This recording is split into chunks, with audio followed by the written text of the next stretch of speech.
Hey, how's it going? Jared back again. We are now on lesson 11 video 11, my apologies. And this kind of final unit is focusing all about preparing really for the launch day. So that date is important, so you need to officially lock down a particular date. So people kind of know when you're releasing this installation business and launching this particular install business that they are aware of a date. So whatever you do commit to, make sure that it happens, because the last thing you want to do is if you end up pushing it back or changing it, it's an arbitrary date really, but it's a date that's important in the sense that you need to deliver on it. If you do announce a particular date for your launch of your smart home business, then you need to work towards that. What I would suggest is that once you do have a particular date in mind, and I think choosing the date is important as well, in the sense that you wanted to make sure that it's not at the height of the summer season and people are away on holiday. So August isn't a good time here in Europe. Probably the States, same in the States. July, August is not a good time to launch any kind of a business locally. People are away.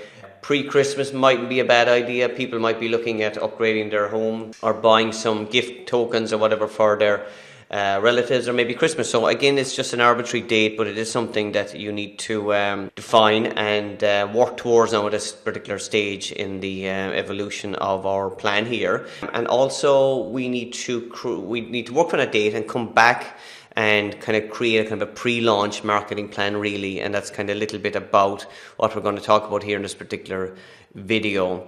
Right, okay, so let's look at these channels that you're going to use to work towards this particular launch date, whether it's July, August, or well, it's obviously not going to be July or August, I just recommended that, but whatever date you pick, you need to spread the word. And here are some areas that I think work quite well for smart home installers and new installation people that are coming into the business. So let's work through these. In a little bit about social media, I suppose we of course covered your creation of your social media accounts, and you should have that done now, and obviously you should have your website up and running at this late stage in the program, and posting content kind of saying we're about to launch with a particular smart home security package, shall we say, on a particular date, and then from there on it will become available to your neighborhood.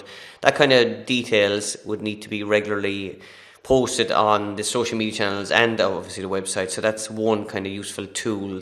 I also like Facebook ads. Now it's a bit of a science, but it's not a big deal really to identify and to target ads based on location, but you can really fine tune ads. A lot of the ads I run would be kind of maybe more global or maybe not specific, but for you can run ads, and it's fantastic for this. It's kind of local ads geared at your local particular area, or if there's people in your area that are interested in certain things, like they go to computer stores a lot, or maybe you want to go after maybe housewives or something that are into cooking or whatever, into family type of, so it depends on the profile, and it comes down to that persona which we talked about earlier in the business plan. But you can fine tune your Facebook ads way down. Now you have to be careful that you don't overspend, etc. But you can do pretty good results, and we've got some good results here through various campaigns over the years. So I would target, is the word that's used in the world of advertising, Facebook fans in your area that may have even liked other kind of magazines that may be home related, home decor related. Family orientated obviously is another one, because a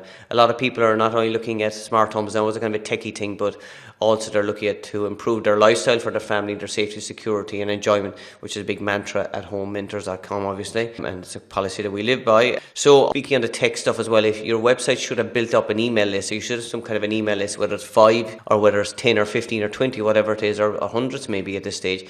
You should be giving away some kind of a gift, a free gift. Is all part of internet marketing. Make sure that you're giving away a gift, so people are signing up, they're giving their email in return, and you're giving them a gift and possibly a newsletter as well. So to that list I would send a reminder that you're opening or you're launching your smart home installation business on a particular day, and to sign up and just continue to maybe send an email through this pre-launch advertising program. The next area I want to focus on a little bit is local ads. I suppose a lot of people are saying that radio, TV, kind of newspaper ads have seen their day and they've been they're no longer useful. They are far from useless when it comes to local advertising. It's complete opposite, to be quite honest. You often find that people generally will check in with their papers regularly, in their local papers, to see what is going on, and they will also listen to the radio, their local radio. So you'd be surprised how local people are, and it does get results. All those media outlets are very much in business and are well able to charge still. So I think by looking at purchasing ad space, it can deliver you some good results. Now, of course, you need to check it and test it, etc. But I wouldn't be averse to running maybe a tiny little advert in your local paper maybe initially, or maybe even radio has come down a lot as well, depending on your radio channel, etc. But certainly worth considering. Now, we also have this thing called guerrilla marketing, which is a type of advertising, and you do have to be quite innovative and quite creative, I suppose, in different ways that you can do this guerrilla marketing. If you can kind of conjure up images of guerrilla marketing, it's kind of ways to spread the word really quickly and get the word out there. So it can happen in different ways. It might be a particular event or something that you would stand up and do some kind of networking, or there's different ways to do it. And to be quite honest, it's a whole topic, it's guerrilla marketing, but you should understand it, and if you can use it well and good, it's worth maybe looking at. So the other thing that you might look at is kind of printing out kind of local flyers. That can also work quite well. So people like this kind of stuff, anything to do with a house, they do like the flyer popping in the door. So that's something that we did actually do. I wouldn't say we got massive results out of it, but we certainly did do it. Very door-to-door type of thing, popping in flyers, maybe 500 homes type of thing, and there was callback. So if you have a nicely designed flyer, which you will have anyway as part of your brochure, then I would definitely try it. Flyers are quite cheap, so it's just a channel that you might want to try out, maybe a smaller number, maybe 100 homes in your area. And finally, I suppose another channel that people sometimes use, installers sometimes use, current generation installers use, is kind of local community stuff. They're involved with the community a lot. And it's something you can consider. Some people like it, some people don't. I do know that the communities in general are quite open to new stuff, and they generally do support new local entrepreneurs if they can do at all. And it's just something that you might want to do, and it's completely up to yourself, but it's something that can work, but it does take time. But if you are involved in the community, certainly I use that as an opportunity to build awareness and build the kind of buzz that you're coming towards your new pre-launch of your new business. Right, okay, so the other thing you need to do is you need to kind of plan a kind of an open day promotions possibly. So whatever that open for business day is for you, I would suggest that you maybe do one or two kind of promo type offers. For instance, you could give people an extra sensor, for example, if they bought some kind of a smart home security package.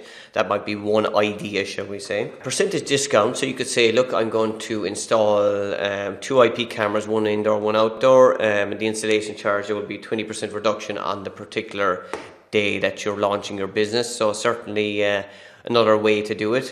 You may want to offer some kind of an early adopters discount, so people that are just getting into smart home, that you could say, look, you're an early adopter in the area, because it can be used for referrals, etc.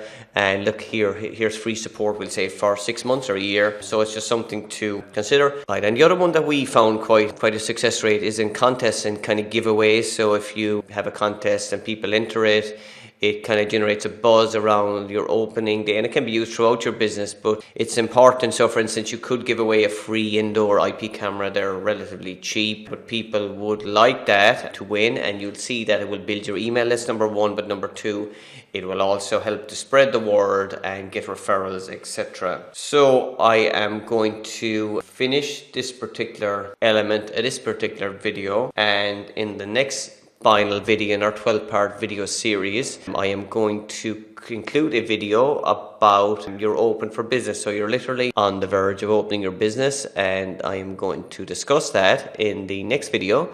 So until then, we will talk to you in a few minutes. Take care.